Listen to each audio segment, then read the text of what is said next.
Welcome back, fancy lords and ladies. I am your host, the fanciest man of Cornwood, and I'm coming back today with the last in our series of spoiler previews or spoiler reviews for the new Foundation commanders.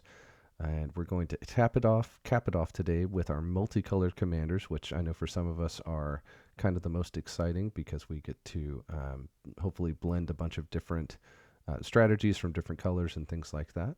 So we'll go ahead and dive straight in here. We're going to start with Alicia or Alesha. I'm not sure which one. I think it's Alicia, who laughs at fate. This is for one, a black and a red, a 2/2 legendary creature, human warrior, with first strike. And whenever Alicia attacks, put a +1/+1 counter on it. She also has Raid at the beginning of your end step. If you attack this turn, return target creature card with mana value less than or equal to Alicia's power from your graveyard to the battlefield. All right, we're going to be able to talk today. I'm determined.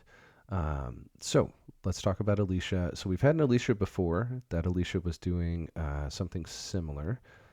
Raid is a little bit different because it's triggering on the end step instead of on attack, like I believe that other Alicia did. But this is super similar. The colors, I believe, are different as well, because I think that last Alicia was a Mardu commander that also included white. So, I don't think this is bad. There's definitely potential here for some kind of aristocrats or, sacrifice strategy in Rakdos. However, kind of like we've run into with other commanders here, there's probably better options for that. And honestly, I think this is kind of a downgrade from the previous Alicia. So, not bad, but certainly one where I would probably go back and look at that other Alicia before I started building a brand new deck around this. So we're going to start off with that, but I can already know from looking at some of our other previews that we will be going up in power here quite a bit. Next, let's look at Elinda, Saint of Dusk, for 2, a white and a black. This is a 4/4 legendary creature, vampire knight.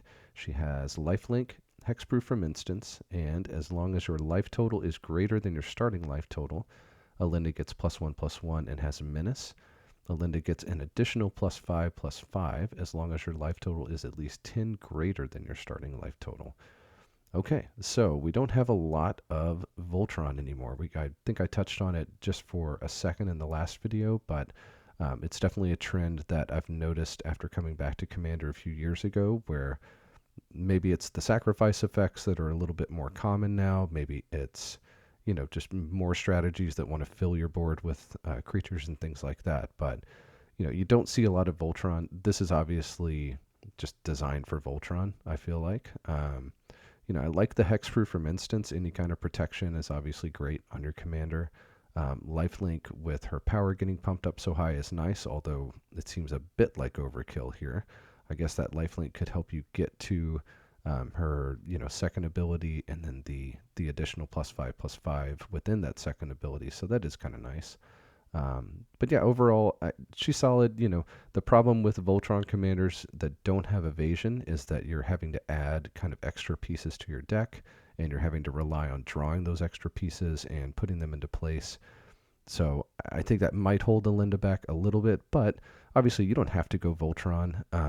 I think another cool option could be to just try and get that power up to 10 so that you can use sacrifice effects. Black has some effects where you either get to add mana or I believe draw cards based on power, stuff like that. So yeah, that could be an interesting direction to take as well, but certainly some potential here and certainly a ceiling that could be pretty high, just depending on how many themes you can get to work together with that life gain and stuff like that. All right, next we're going to look at Coma World Eater for 3, 2 green and 2 blue. You get an 8/12 legendary creature Serpent. This spell can't be countered. Trample Ward 4, that's a massive ward cost, even for Commander. Whenever Coma deals combat damage to a player, create 4 3/3 blue Serpent creature tokens named Coma's Coil. My goodness. Okay. There's so much to talk about with Coma. Now, one thing I think that won't necessarily hold it back, but is going to lessen the impact of Coma is just how many busted Simic commanders we already have. It's pretty well documented that for years and years that color combination just kind of ran rampant in Commander because the good stuff Simic deck that's been around for the last at least 3 or 4 years has already been a really good deck. When you add pieces like this to it, or you have something like this in the command zone, I think we get desensitized a little bit to it because we've just seen really huge stuff already. But this is great. Can't be countered. That's always nice to have around.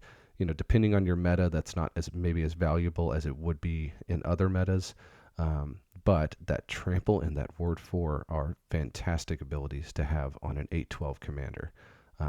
You want to be able to protect your commander. Blue already has counter magic, so if you're having someone pay that ward 4 and then countering their spell, you've probably done something pretty hurtful to that player.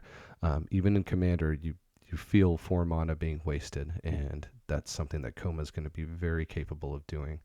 The combat damage trigger, tons of ways to get more tokens, tons of ways to pump tokens.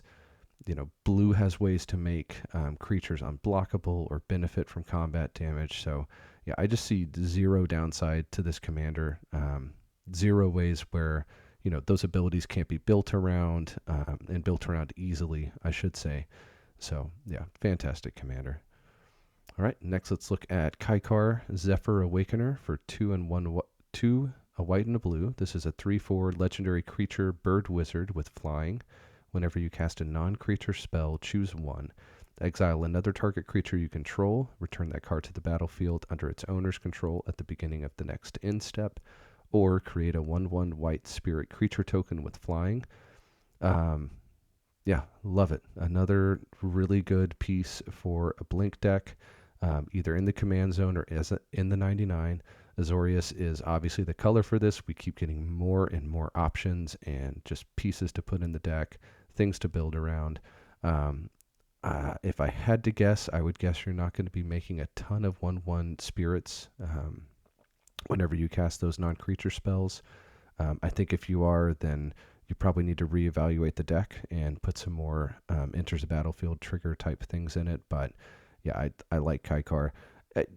As far as uniqueness, this is one where I believe there's literal overlap with 4-drop flying Azorius commanders that do the same thing. So I don't know that it's just all that unique. Now, if you wanted to blend that blink strategy with a flying strategy or something like that, then you're looking at something different. So definitely powerful, maybe a little bit of overlap, but certainly one that's going to get some looks, if nothing else, in the 99.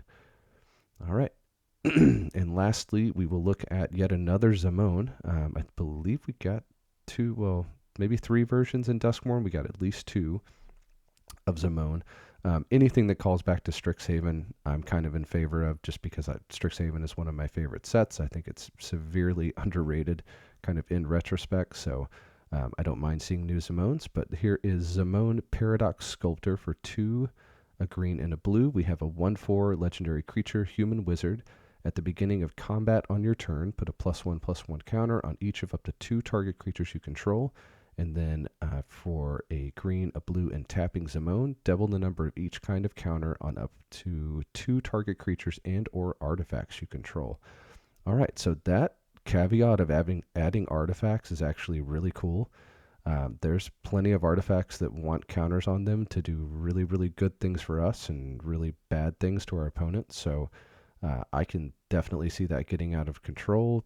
Being able to just pay 2 mana and do that with 2 permanents is kind of a big deal, because this isn't just +1/+1 counters. We're looking at potentially planeswalkers, anything that has counters on it that cares about those counters. The caveat that we have to control it maybe limits, putting -1/-1 counters on things or something like that, but I don't think it's a problem.